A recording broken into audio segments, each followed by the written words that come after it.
Hey, Kyle here with winthehouseyoulove.com. Today we're talking about what happens when your loan gets denied, what you can do next.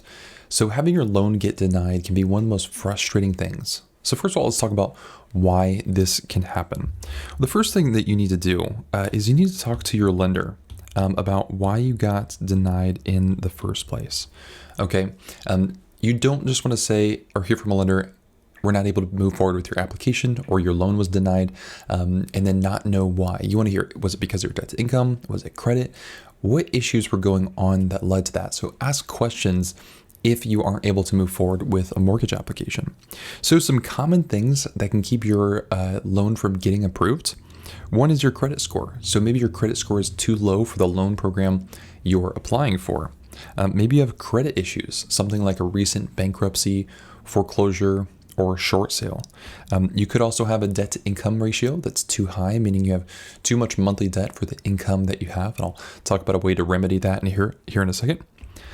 Possible employment or income instability. So if your income is declining or you don't have a strong history of employment.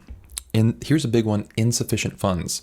A lot of times I see mortgage applications that are super solid, except they just don't have money in the bank to be able to pay for their down payment and closing costs. And there are programs that can help you with things like down payment assistance. Normally, in my opinion, they don't tend to be the best type of loan that you could get compared to if you saved up money for a down payment and closing costs, but that's a huge one that can trip you up. Something to keep in mind is getting denied is not going to affect your credit score. You're going to have an inquiry on your credit report, but it's only going to affect your score by anywhere from 0 to 5 points. The inquiry itself isn't going to harm you, and getting denied is not going to harm you at all either. So let's take a quick calm moment.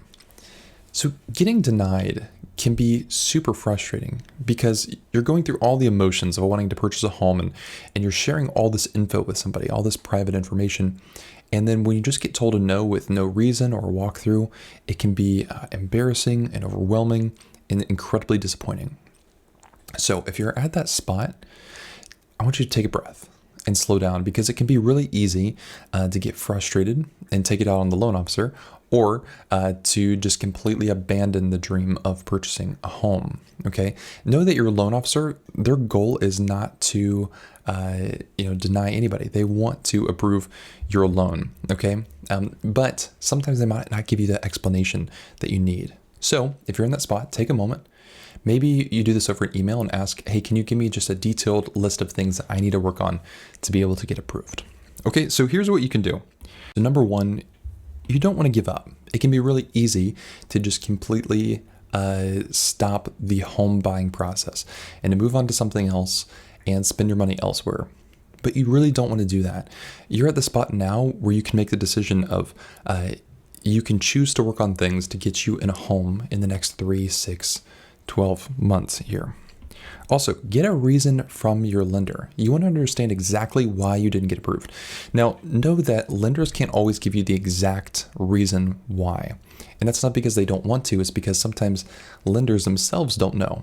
See, underwriting normally happens with the computer software. And the computer software is created so there's a little bit of unknown factors that go into an approval or a denial, and they're constantly changing. So for instance, if we get a denial coming back from the software, it doesn't always tell us exactly why it got denied. It doesn't say the debt to income ratio is too high for this specific credit score. It just says, here's the denial, okay? So your loan officer should be able to help you come up with a game plan on things that you can work on. Also, you could get another opinion.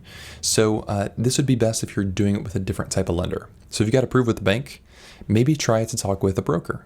If you got approved with a credit union, maybe try to talk with a bank. Try another lender, get another opinion to see if somebody else has a product that can help you, because some lenders are a lot more strict than other lenders in their requirements. You could also explore adding a cosigner. So adding a cosigner can help strengthen your loan application. So this is where you're adding somebody on, their income and their debts as well, along with their credit score to help you improve the quality of that loan, okay? And then finally, what you can do is you can make a game plan. All right, so this is where you're going to say, hey, these are the things I need to do. I know I need to work on my credit, and I know I need to build savings, or I know I need to be at this job for 6 more months. create that game plan. Know the steps that you're going to have, list them out, and then you're going to have to execute that plan as best as you can. All right? So if you want to learn more about building up your credit score, if that's low and keeping you from applying or keeping you from getting approved, over here, this video is going to walk through credit tips from a credit coach to help you increase your score.